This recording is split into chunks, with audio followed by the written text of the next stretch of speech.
Capítulo 26. Eu estava à beira do desespero quando Rachel e Leah apareceram para trabalhar. Meu Deus, o que aconteceu aqui? Perguntou Rachel, arregalando os olhos quando a deixei entrar. Isso foi por causa da tempestade? Caramba! Exclamou Leah, que bagunça! Fez então um ar ainda mais horrorizado. Mas e a filmagem? Suspirei. Acho que a filmagem está suspensa, respondi com tristeza.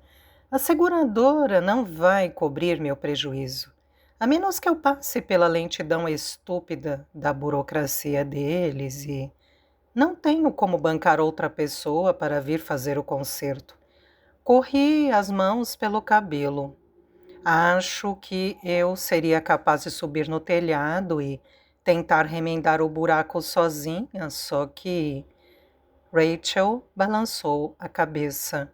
De jeito nenhum, Ivy. É melhor você não fazer isso. Não, concordei. E não é só o telhado do lado de fora, o teto. Aqui dentro também é um problema enorme. Já caiu uma porção de gesso e não sei quanto mais vai. Dei um pulo quando um pedaço enorme de gesso cinzento despencou da borda do buraco e se espatifou no chão. Como que para provar minha afirmação. Léa gritou e nós três nos afastamos assustadas, olhando para o teto com desconfiança. Como se tudo pudesse desabar sobre nossa cabeça. Ai, cara, eu gemi. Olhem, talvez vocês devam ir para casa, não é seguro aqui. Não vamos abrir hoje. Senti vontade de chorar, sem saber realmente o que fazer. Puxa, amiga, disse Rachel, passando um braço pelos meus ombros. Eu também estava muito ansiosa. O grande dia do café. Eu sei, mal posso acreditar. Essas coisas sempre acontecem comigo. Eu e meus sonhos idiotas de grandeza. Bem, ainda temos o dia de hoje, disse Léa com as mãos na cintura. Eles só vão filmar à noite, portanto... Tornou a levantar os olhos para o buraco no telhado, assumindo uma expressão de dúvida. Com certeza podemos fazer alguma coisa, não é? Deve haver um construtor local que possa atender a uma emergência. É, mas tenho que pensar no custo, retruquei, também olhando para o buraco. O céu azul parecia zombar de mim através dele. Pode ser um concerto de centenas ou milhares de libras e não tenho essa grana. Dei outro suspiro. Vou ter que aguentar até o seguro liberar o dinheiro, ver se Francis pode esperar um pouco. Rachel fez uma careta como se isso lhe parecesse improvável, mas não teve coragem de falar. Mas ele parecia estar com pressa, não é? Houve um momento doloroso de silêncio e eu estava prestes a mandá-las embora, dar os próximos dias de folga quando Leia falou. Tenho uma ideia, disse pensativa. Por que não pedimos ao Jono para dar uma olhada? Ele já trabalhou em canteiros de obras, talvez possa lhe dar alguma orientação. Jono era um de seus amigos mochileiros, se eu bem lembrava. Já seria alguma coisa, concordei. Ele deve entender mais disso do que nós. Talvez tenha ideia do preço. Ele está por aqui hoje? Ainda estava dormindo quando saímos, disse Rachel. Léa, pode ir lá tirá-lo da cama? Chame o Craig e os outros caras também. Eu fico para ajudar na limpeza, Ivy. Léa saiu. Obrigada, falei. Vou pegar o esfregão e a vassoura. Então, parei. Você disse que Craig está aqui? Quer dizer, seu Craig? Ela corou violentamente. Confirmou. Ele chegou ontem. É muito bom vê-lo de novo. Abracei-a, esquecendo momentaneamente meu café destruído. Ah, isso é ótimo, um viva para você e o Craig. Quer dizer que está tudo bem, não é? Sim, respondeu Rachel radiante, tudo bem mesmo. Só quando o vi foi que percebi a saudade que estava sentindo dele. Estou super feliz por termos voltado. Ah, olha, só você ficando toda envergonhada. Estou impressionada por ter conseguido se afastar dele. Florence também vai ficar toda contente, não é? Começamos a fazer a limpeza com cuidado, evitando ficar embaixo do rombo do teto enquanto íamos secando devagar o imenso lago de água da chuva acumulada no chão. Anne chegou pouco depois, com novos bolos e soltou um grito de susto ao ver o que tinha acontecido. Ah, não! Exclamou, arregalando os olhos desolada. Ah, que pena! De todas as horas para isso acontecer, justo antes da sua grande noite. Eu sei. Notei que Anne tinha cortado o cabelo e me senti ainda pior. Sabia que ela não tinha dinheiro sobrando para gastar em coisas banais como aquilo. Devia ter ficado empolgadíssima com o programa de televisão para fazer isso. Você, por acaso, conhece um telhador, bonzinho e amigo, que pudesse vir aqui resolver por um preço camarada? Perguntei e fiz uma careta ao ouvir, como soava patética e desesperada. Não, admitiu ela, pondo as caixas de bolo numa mesa e franzindo a testa, mas deixe-me pensar quem poderia ajudar. Seu rosto se iluminou. Bem, pessoalmente não conheço nenhum telhador, mas sei de alguém que deve conhecer. Talvez valha a pena tentar. Quem? Perguntei. Me dê 2 minutos, disse ela com um brilho no olhar. Não estou prometendo nada, mas 2 minutos. E disparou para fora do café antes que eu pudesse perguntar mais alguma coisa. E seguiu apressada em direção à avenida principal. Um lampejo de esperança tomou conta de mim. Mas quando os 2 minutos se transformaram em 5 e depois em 10, a breve onda de otimismo esvaziou-se aos poucos. Rachel e eu continuamos tentando secar a água do chão. Mas era muita coisa e o gesso empapado deixava manchas cinza nas lajotas do piso. Então a porta tornou-se a abrir. Estamos fechados, falei automaticamente enquanto me virava. Então me levantei quase envergonhada ao ver que era Francis com os 2 sujeitos. Só estamos dando uma passada para confirmar os detalhes para logo mais, disse ele. E parou, assimilando o cenário de devastação. Ai, puxa vida. Sim, concordei, tornando a desanimar por completo. Ao visualizar o café pelos olhos dele, eu ia telefonar, Francis. Talvez tenhamos que adiar a gravação. Seria possível adiarmos a filmagem por um ou 2 dias até eu resolver isto? Cruzei os dedos por trás do cabo do esfregão, mas ele já balançava a cabeça. Sinto muito, respondeu. Já estamos com o cronograma apertado até por eu ter introduzido esta parte extra para começo de conversa que realmente acho que não. Ele e a equipe trocaram olhares. Acho que poderíamos apenas trocar a locação, sugeriu um deles. Filmar no pub ou... Francis não pareceu convencido. Mas era esse lugar aqui que eu realmente queria. A atmosfera não será a mesma no pub. É barulhento demais para começar e não vai haver toda a vibração comunitária que estamos procurando. Droga, acrescentou, coçando a cabeça.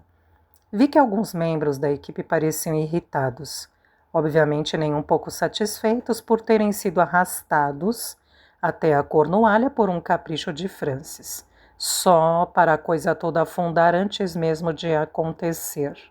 Sinto muito, lamentei desolada. Estou tentando resolver o problema, mas... Parei e olhei pela janela, ao notar que um grupo de pessoas vinha andando pela praia em direção ao café. Lá estavam Anne e Leah, mas também vários homens que não reconheci, alguns carregando caixas de ferramentas, outros falavam aos celulares. Espere aí, murmurei, o que é isso? Rachel espiou pela janela.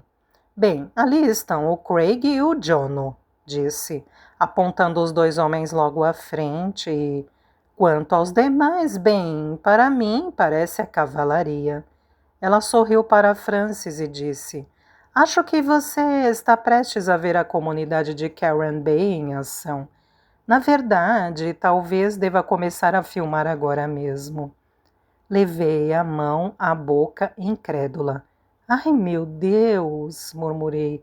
Eles todos estão mesmo aqui por minha causa. Soltei uma risadinha nervosa. Não pode ser, é impossível. Rachel apertou minha mão. Pode acreditar, amiga. Ela riu e saiu correndo para o deck. Oi, rapazes, por aqui. Ela estava certa. Era mesmo a cavalaria de Karen Bay. Para ser mais exata, o namorado da Rachel, Craig, que era lindo de morrer, Jono, de Auckland, Alec, o marido da Betty, que trabalhava como faz-tudo antes de se aposentar, Tim, o carpinteiro, e Wes, o mestre de obras.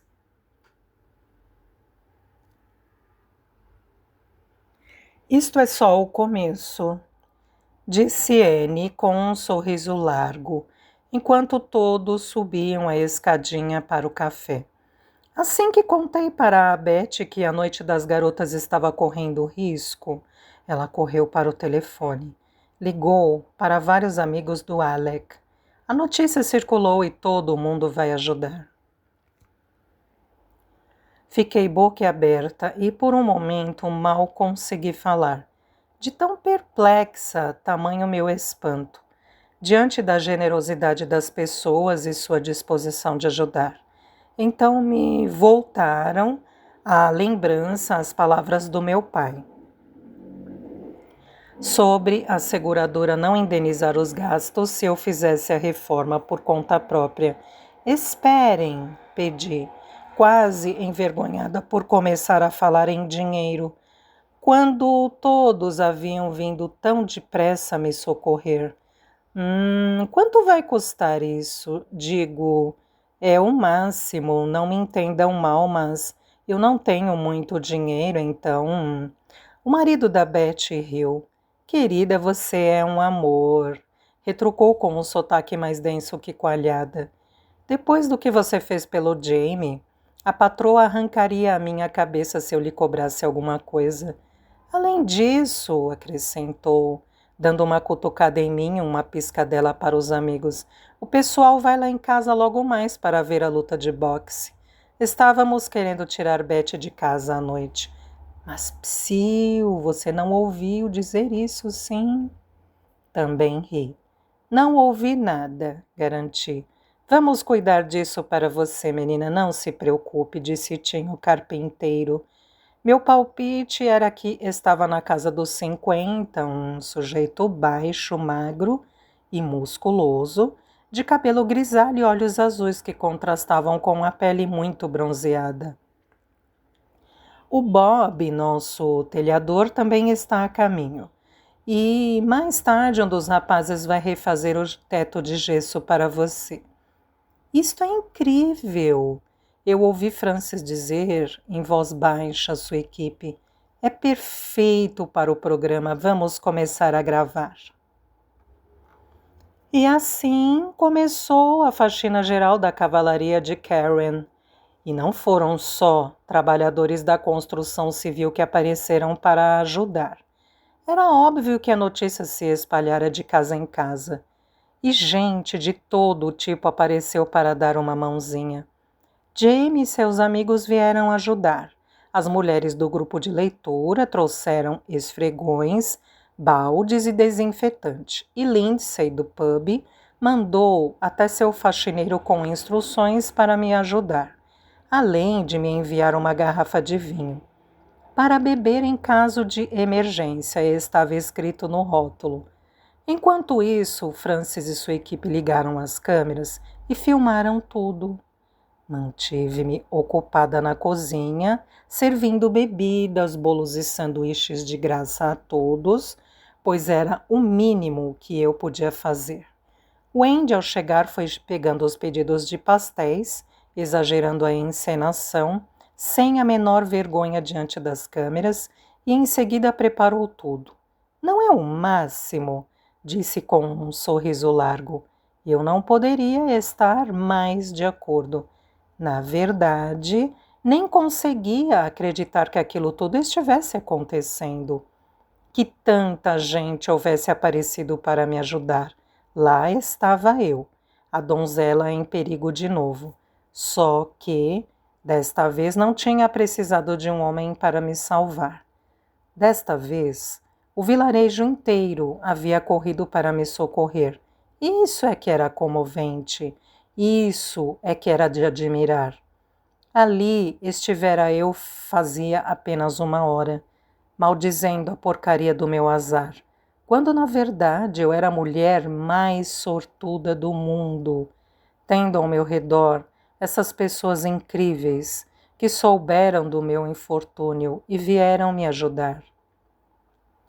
Senti um nó tão grande na garganta ao entregar cafés aos operários da construção, aos faxineiros e a todos os outros que haviam aparecido para dar uma mãozinha, que mal conseguia falar.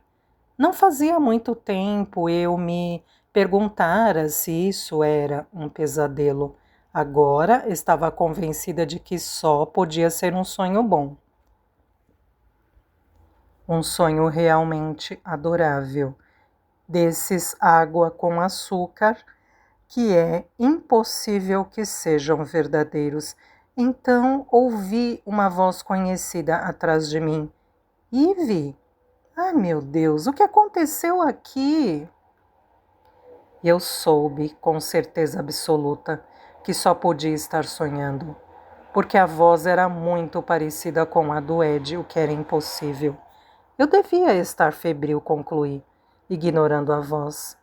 Atordoada com o susto. Porque Ed tinha ido embora, não é? Logo, não podia de jeito nenhum. Ivy, disse a voz de novo. E então ele parou diante de mim e meus olhos se arregalaram o máximo possível, como se não conseguissem assimilar o que viam, como se houvessem esperado nunca mais revê-lo. Ah, falei feito uma idiota, e em seguida, você voltou.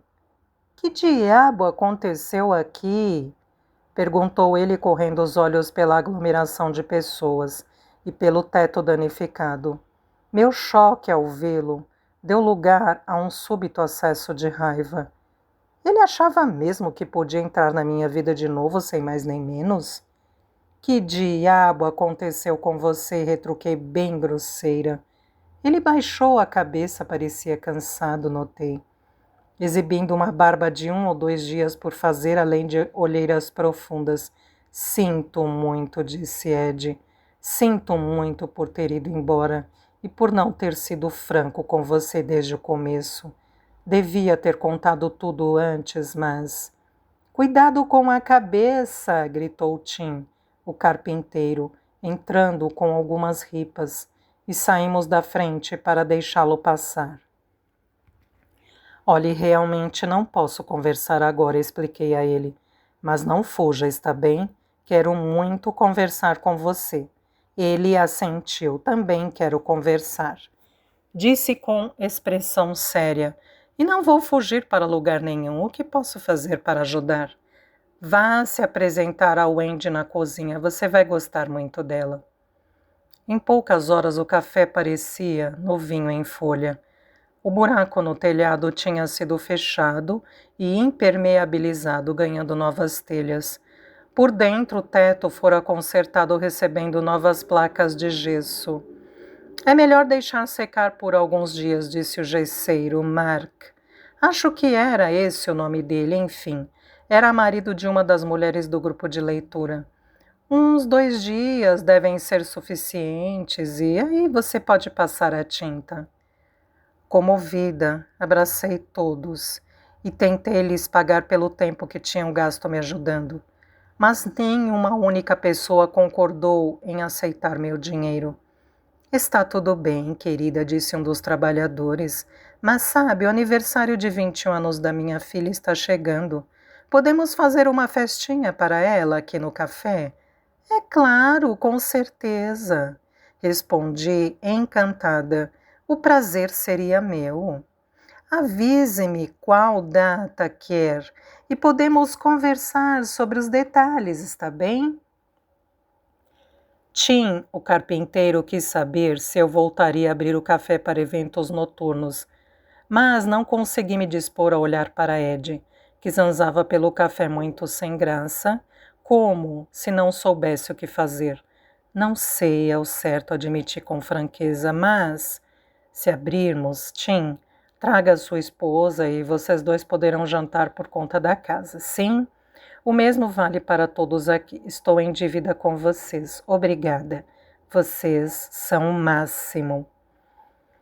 Eu estava tão esgotada com aquela sequência extraordinária de acontecimentos e tão aflita para conversar com Ed ainda por cima, que, terminado o trabalho de reconstrução, resolvi fechar o café pelo resto do dia. Era impossível simplesmente servir pastéis e sorvetes, como se nada tivesse acontecido. Pelo modo como Rachel estava aninhada junto a Craig, imaginei que não se importaria muito de ganhar a tarde de folga. Vejo vocês mais tarde na nossa noite das garotas, disse a ela, Léa e Wendy, quando as três saíram. Francis e sua equipe guardaram seu equipamento todos com um ar muito satisfeito. Uau! Exclamou Trev, o técnico de som, sorrindo. Foi muito legal. Tem certeza de que você não providenciou tudo isso para aparecer na TV?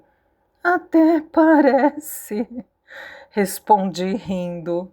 Então, soltei um gemido ao perceber tardiamente que não estava usando um pingo de maquiagem e nem tinha secado o cabelo com secador naquela manhã. Vai ficar irresistível na sua estreia na televisão, Ivy. Na verdade, acrescentei olhando para mim mesma e me dando conta tarde demais dos shorts jeans surrado e da camiseta roxa que estava usando, ambos salpicados de pó de gesso e água sanitária. Não sei se vocês vão poder chamar isso de programa de qualidade. Quando estou uma baranga, droga. Cadê o pessoal do cabelo e maquiagem quando a gente precisa dele? Todos riram. Vou estar com uma aparência melhor mais tarde, prometo. E então, com um medo súbito de eles acharem que tinha passado tempo suficiente no meu café por um dia, acrescentei: vocês vão voltar, não é? Para a noite das garotas. Ah, vamos, confirmou Francis. Estamos ansiosos. Até logo, Ivy. Depois saíram e apenas Ed e eu ficamos parados ali sem jeito. O café pareceu muito silencioso e vazio. Depois de tanta atividade, engoli em seco. Então, comecei na mesma hora em que ele disse, bem, em um tom igualmente constrangido. Ambos rimos, nervosos, e nos encaramos nos olhos pela primeira vez. Ele continuava lindo, como sempre, pensei, com o coração acelerando. E eu continuava a gostar dele exatamente como naquela noite fatídica em que tínhamos dormido juntos. Senti a centelha entre nós, aquela pulsação de desejo mais forte que nunca, porém, eu continuava sem saber aonde ele fora, o que tinha feito, lembrei a mim mesma. Esse era o homem que me deixara em polvorosa, que me fizera chorar no travesseiro nas últimas noites. Gato escaldado tem medo de água fria, pensei baixando os olhos. Não me deixaria enganar outra vez. Será muito abuso eu fazer um café para nós? Perguntou ele, rompendo o silêncio. Não, respondi tentando soar descontraída e confiante. Se bem que, na minha opinião, depois de meu teto desabar e de eu ser filmada para o Channel 4 parecendo um lixo, acho que a situação pede alguma coisa mais forte. Quer uma cerveja? Você não está parecendo um lixo, Eve, disse ele. Mas sim, eu gostaria muito de uma cerveja, por favor. Tirei 2 garrafas de San Miguel da geladeira. Certo, tudo bem. Também foi para tomar coragem e as abri. Depois sentamos um de frente para o outro com as garrafas na mesa, entre nós, muito bem. Eu meio que esperava que trompetes começassem a soar.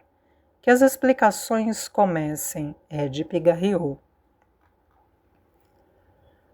Passei os últimos dias em Londres, disse, sem nenhum preâmbulo.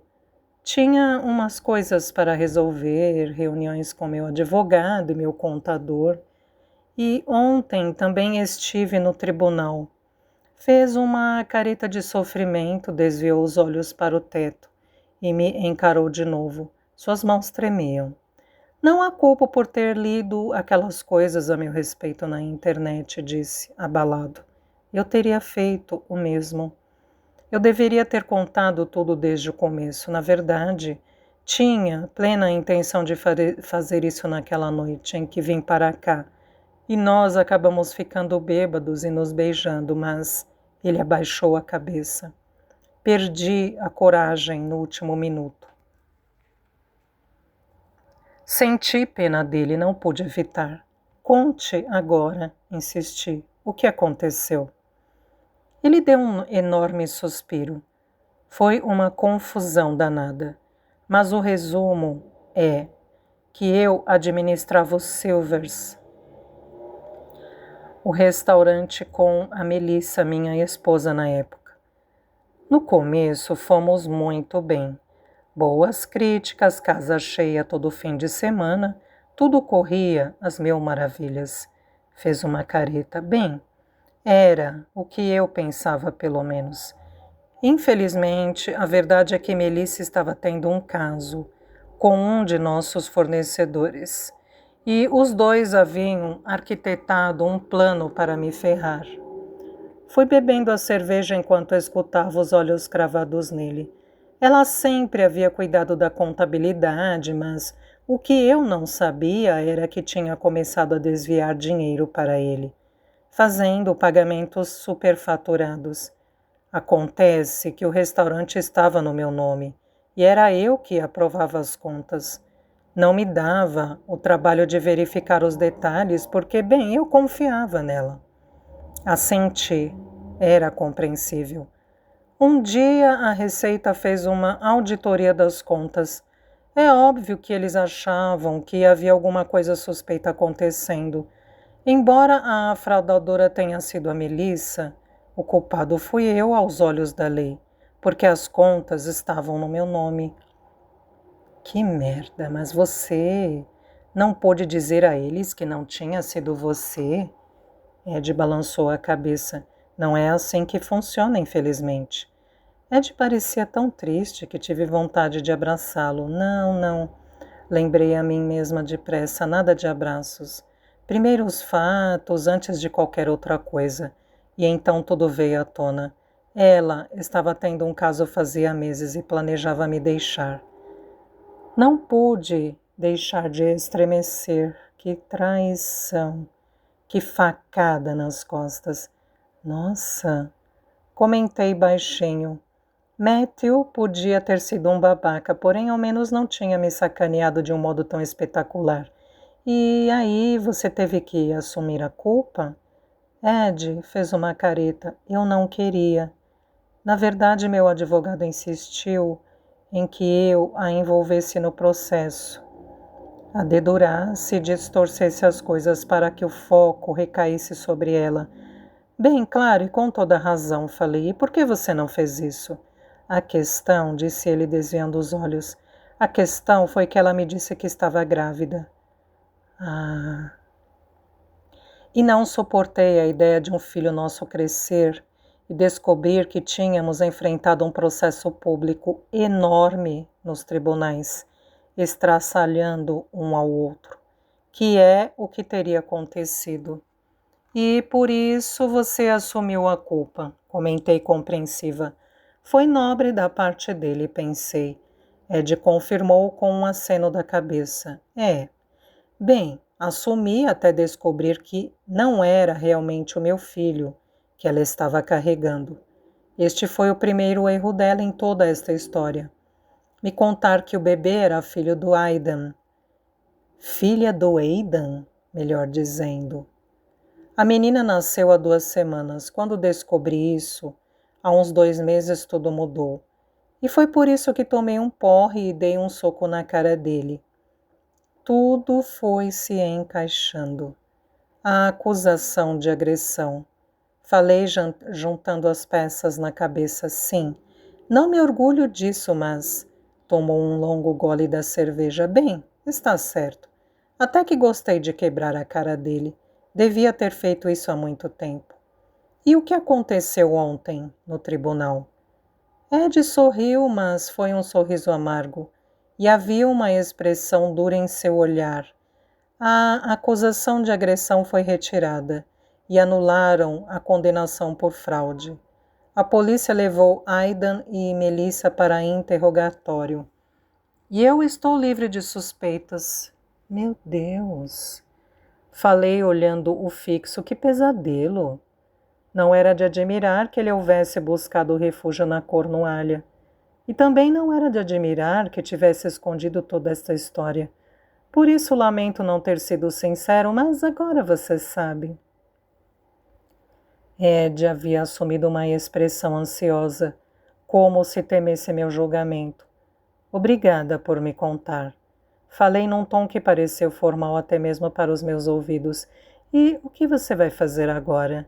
Por quanto tempo você ainda vai ter que ser babá de cachorro? E o que vai fazer quando acabar seu período aqui? Bem, ele estendeu o braço e tocou minha mão. É sobre isso que eu queria falar com você.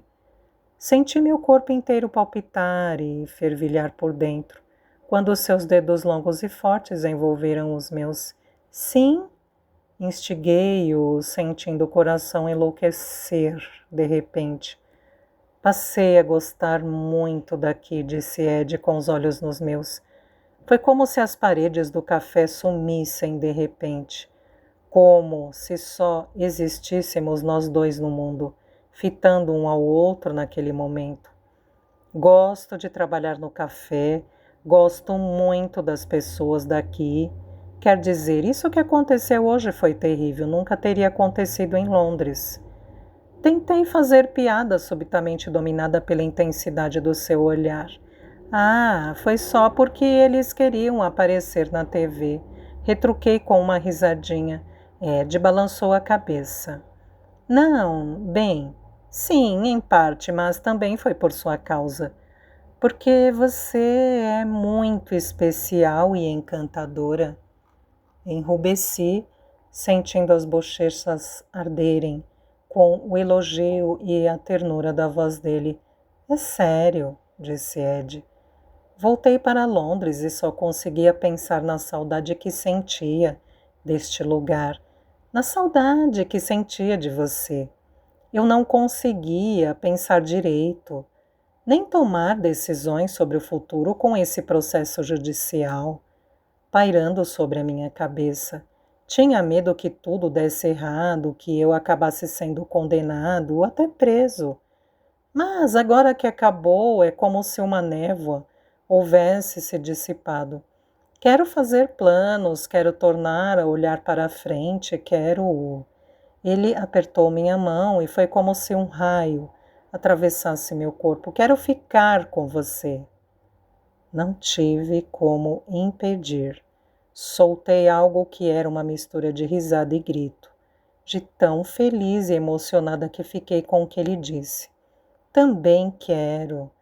Senti muita saudade de você. Quando você foi embora, eu me senti péssima, como se tivesse estragado tudo, como se nunca houvesse conhecido você de verdade. E agora que você voltou, estou muito, muito contente. E então nos beijamos e tive certeza de que era isso, esse era o meu felizes para sempre. E me senti de novo como uma noiva no dia do casamento, como se este fosse o dia mais feliz e mais perfeito da minha vida. Epílogo. 3 meses depois. Psss, já vai começar. Ai, meu Deus. Depressa, alguém quer outra bebida? Não, só venha sentar e ande logo. Cadê minha mãe? Mãe, está começando, vem para cá. Era uma noite de quinta-feira no fim de setembro e o Velocino de Ouro estava abarrotado, sem um lugarzinho vazio. Lindsay mandara montar o telão que costumava guardar só para os Jogos da Inglaterra, e todos vibraram quando apareceu o logotipo do Channel 4.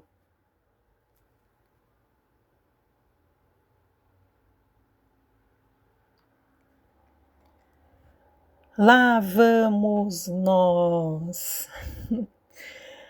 E agora é hora de dispatches, disse em tom suave a locutora. Alguém soltou um viva. E o programa de hoje se chama Grã-Bretanha. Somos unidos? Todos tornaram a dar vivas e Ed sorriu para mim. Estávamos no pub para assistir ao documentário que Francis e sua equipe tinham feito e em seguida, por ser final da temporada, faríamos uma festa na praia para comemorar o verão incrível que tivéramos.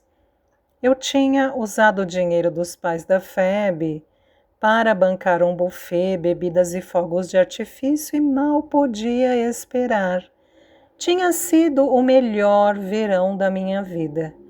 Assim que seus amigos voltaram de viagem e ele lhes devolveu a cadela, Ed foi morar comigo e estava a meu lado desde então. Eu o amava.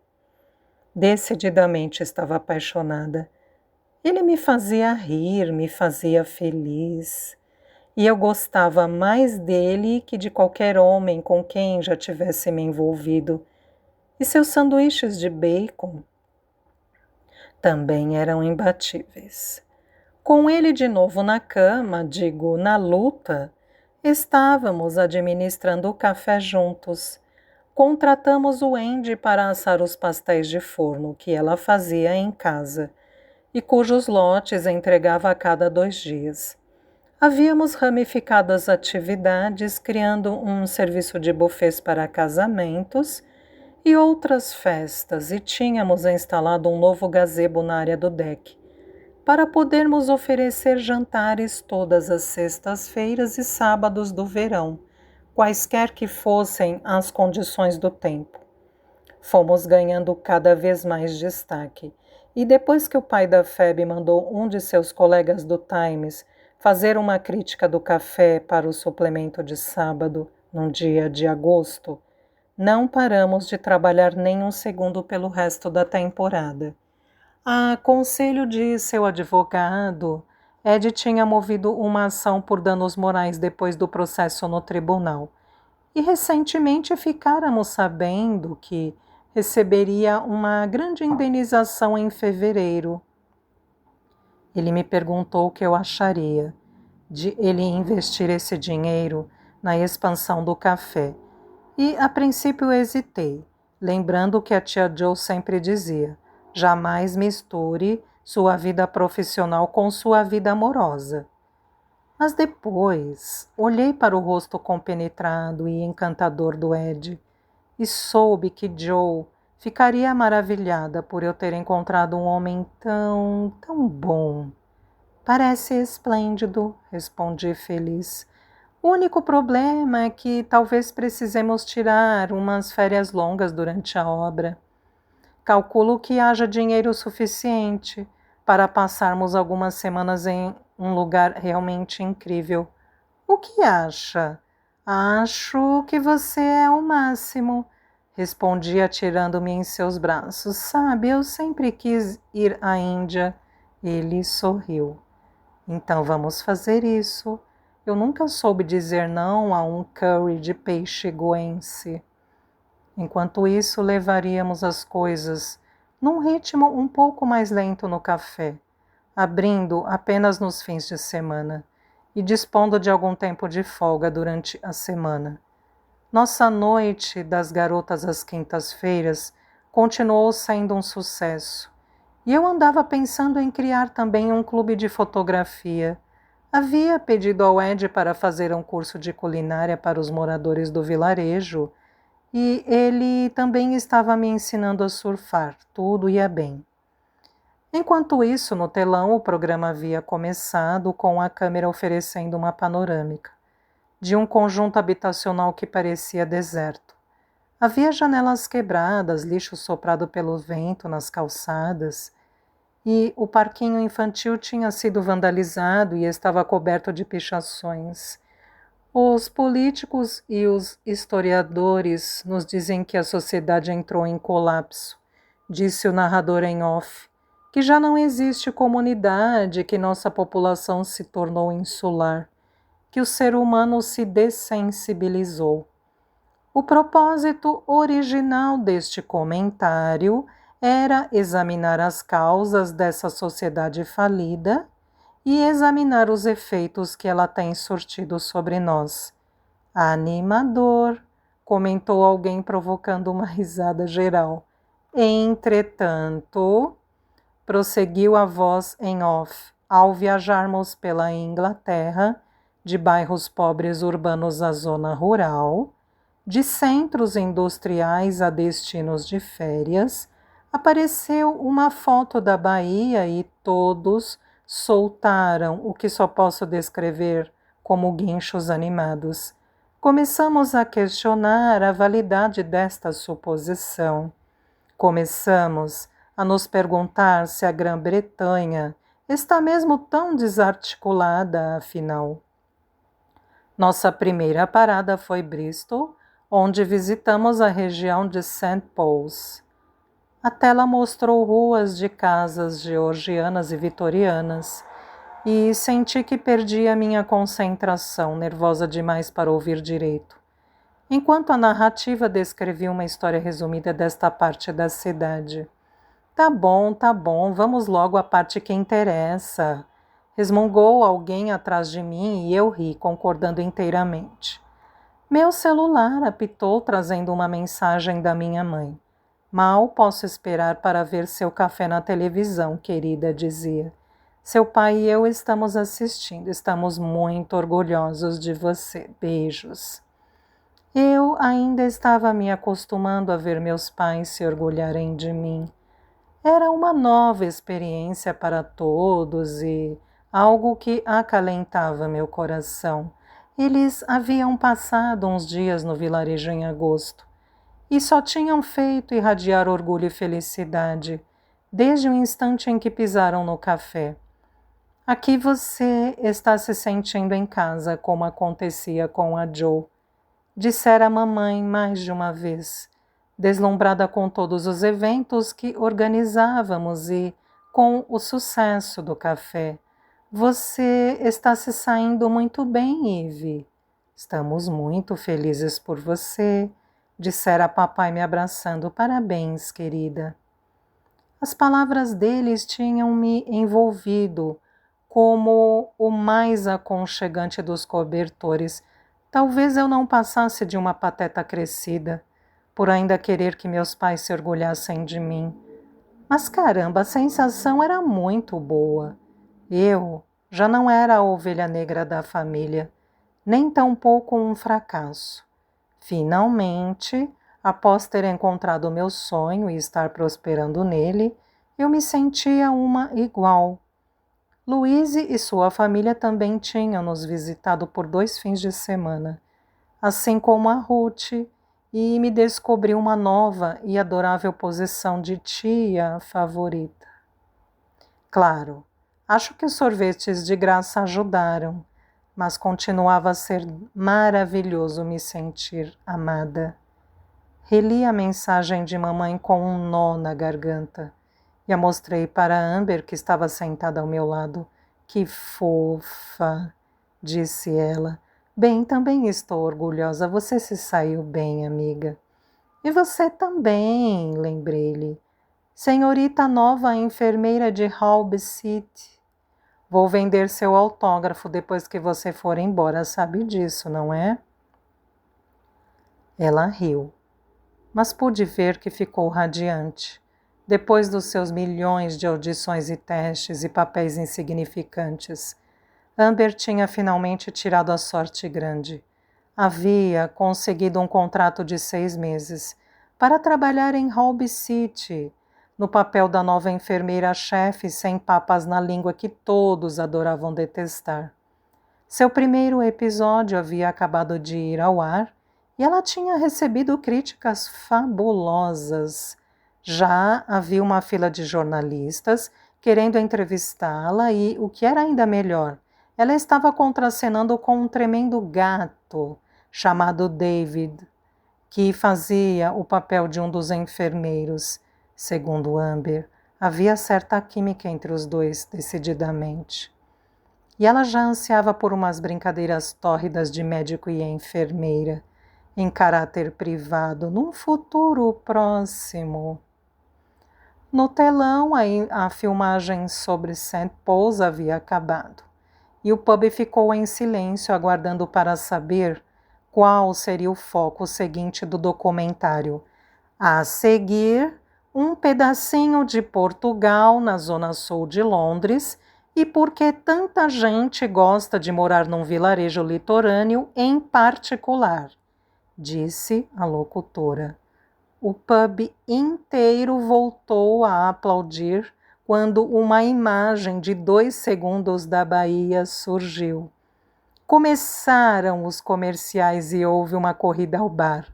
Ouvi então um sotaque australiano familiar, quando Rachel e Leah irromperam pub adentro, com Craig e Luke a tiracolo. Não perdemos nada, não é? Gritou Rachel ansiosa, dando uma espiada no telão. Não se preocupe, ainda não fomos ao ar, respondi sorrindo para ela. Craig e Rachel estavam felizes juntos, desde que ele aparecera em Karen, e fazia um mês que Leah tinha conhecido Luke, num festival de surf em Newquay. Por uma dessas coincidências perfeitas, os dois tinham morado a uns 20 minutos um do outro em Melbourne. Era o destino, com certeza. Eu sentiria muita saudade de Rachel e Leah, meus 2 braços direitos. Elas iam partir no fim de semana para uma excursão relâmpago pela Europa com os namorados. Depois de terem trabalhado durante todo o verão no café, incansáveis e animadas. O café não seria o mesmo sem elas, mas tudo que é bom chega ao fim, certo? Bem, nem sempre. A relação maravilhosa que eu tinha com o Sal, por exemplo, pareceu continuar, com ou sem Matthew. Fiel à sua promessa, Emily o trouxe para me visitar e quase chorei de felicidade ao revê-lo. Ed assumiu as rédeas do café enquanto eu passava uma tarde adorável com Sal, Emily e Dan na praia, construindo castelos de areia, remando e ensinando Sal a pegar onda. Muito obrigada, falei a Emily, enquanto Sal e Dan estavam distraídos cavando uma trincheira gigantesca até a água. Eu senti muita saudade do Sal. Ele é simplesmente o melhor menino do mundo. Ele é, não é?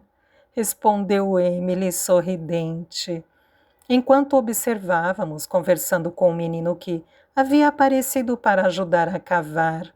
Ele também estava muito empolgado para ver você e ela remexeu nos óculos escuros, tentando encontrar as palavras certas. E é bom também poder conhecê-la melhor, Eve. O Matthew foi um idiota ao deixar você ir embora. E ao me deixar ir embora também, aliás. Nem imagino o que ele vê nessa tal de Jasmine. Ela tem tanta personalidade quanto uma parede vazia. Não chega nem perto de qualquer uma de nós, francamente. Eu ri, gostando muito mais da Emily, agora que ela estava nesse clima relaxado de férias. Bem, quem saiu perdendo foi ele, comentei. Se bem que não consigo mais me imaginar com Matthew. Acho que não combinávamos mesmo. Emily arqueou uma das sobrancelhas e disse: Mas tudo que acaba bem é bom, não é? Parece que tudo correu fantasticamente bem para você, depois que vocês terminaram. Sorri e levantei os dedos cruzados. Até aqui está tudo bem, confirmei. Novamente no pub, um silêncio nervoso pairou sobre todos, ao começar a segunda parte do programa. Lá vamos nós, disse Ed cutucando-me com o cotovelo. E então, entre vivas e gritos, a tela mostrou nossa baía e a câmera correu de um lado ao outro da praia. Escondido no norte da Cornualha fica o pequeno vilarejo de Karen Bay, disse o narrador. Para o público, é uma estação de veraneio idílica, com uma bela praia e casas com telhado de colmo. Mas, e as pessoas que vivem lá o ano inteiro? Será que a comunidade local foi fragmentada pelos proprietários de casas de veraneio e pelas hordas de turistas? É claro que não! Gritou alguém e o pub inteiro riu. Conhecemos a dona do café local, Eve Flynn, recém-chegada ao vilarejo, que tem paixão por manter viva e em plena atividade a comunidade de Carrowen. Prosseguiu o narrador. Enrubesci furiosamente quando uma imagem minha, atrás do balcão do café, apareceu na tela. Alguém assobiou e mal consegui continuar olhando. Então espiei a tela por entre os dedos. Durante o dia, Eve serve aos turistas seus pastéis de forno e chás completos da Cornualha. Mas, à noite, o café torna-se um centro em que os moradores locais podem se reunir. Ali se reúne o grupo de leitura, assim como a banda local, e Ive também tem uma noite das garotas semanal para as mulheres de Karen Bay. Um grito bem alto se elevou ao surgir na tela parte da filmagem da nossa noite, das garotas na terça-feira. Aquela que eu havia pensado que não teria como acontecer depois de o teto desabar na noite anterior. Olha lá eu!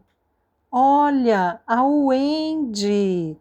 Lá está a Flo, toda chique. E a Nora. Na verdade, continuou o narrador, no dia em que chegamos para iniciar a filmagem em Karen, uma grande tempestade destruiu parte do telhado do café e uma coisa extraordinária aconteceu. Nesse ponto, a tela mostrou Alec e Jono dando duro no telhado. Tim serrando ripas de madeira no tamanho certo para os concertos do teto de gesso. Outras pessoas limpando o chão e o Andy entregando os seus pastéis de forno com uma piscadela e uma reboladinha. Fiquei de olhos marejados ao me lembrar daquele dia e segurei a mão do Ed. Ele a apertou com força e me deu um beijo. Quem pode dizer que a Grã-Bretanha está fragmentada, quando um vilarejo inteiro se reúne para ajudar uma amiga numa hora de aperto? Perguntou o narrador, e tive que assoar o nariz, completamente emocionada. Isso mesmo, quem? Quando o programa terminou, acho que todos estavam comovidos. Karen Bay estivera na televisão no horário nobre, e não é que havíamos mandado ver? Não mostramos ao mundo que nosso vilarejo, nossa comunidade, nossa gente eram motivo de orgulho? Caramba, acabei de ver você na TV, veio a mensagem da Phoebe. Você é famosa. Sorri. Ela havia telefonado algumas vezes no verão e estava indo bem. Saíra da casa dos pais para morar com sua amiga Joe por uns tempos. Mas estava namorando com o lendário Will Francis, o garoto mais gostoso de 17 anos de Earsfield, de modo que a situação não ia tão mal. Phoebe tinha voltado para a escola e parecia feliz, o que era mais importante. Subi na cadeira, sentindo-me meio zonza e exultante. Quem quer ir a uma festa na praia? Gritei. Os vivas, em resposta, quase me derrubaram no chão. Sorri. Eu estava esperando que vocês dissessem isso, então vamos para a praia. Ed, Amber e eu fomos na frente de mãos dadas, descendo para a areia, seguidos por uma multidão contente. O céu estava escurecendo e a primeira brisa fria de outono nos envolvia. As noites quentes de verão já tinham ido embora fazia tempo, mas a praia estava tão cheia como numa tarde de calor. Craig, Luke e alguns outros rapazes acenderam uma fogueira. Elizabeth, do grupo de leitura, estourou a primeira rolha de champanhe. E em pouco tempo todos comiam cachorro-quente, uma sopa picante de abóbora e bolo de gengibre, com os rostos iluminados pela luz dourada do fogo. Lá estava Anne, que havia juntado dinheiro suficiente com um trabalho extra de confeiteira para ela, e Marta tirara em férias no exterior pela primeira vez na vida. Lá estava Jamie, que vendera pelo menos 20 dos seus quadros por meio do café, no correr do verão, e começaria seu curso superior de Belas Artes em Falmouth, dentro de poucas semanas. Lá estava Florence, cercada por um grupo de novos amigos, e lá estava o Seb, que havia tirado nota máxima em todas as provas, e logo se formaria no ensino médio. Que gracinha! Corri os olhos por todas essas pessoas que havia passado a conhecer, com uma forte e maravilhosa sensação de que tinha encontrado o meu lugar. Esta era a minha casa. Estes eram meus amigos, e não havia nenhum outro lugar no planeta em que eu preferisse estar. Um viva a todos! Gritou Ed, levantando sua taça. Viva! Viva! Gritaram todos de volta num alegre urro. Ed se curvou para me beijar e eu retribuí o beijo.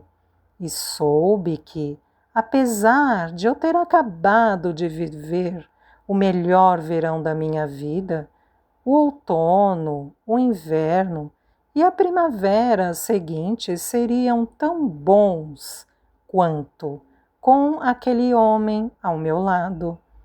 Eu mal podia esperar para saber o que aconteceria depois.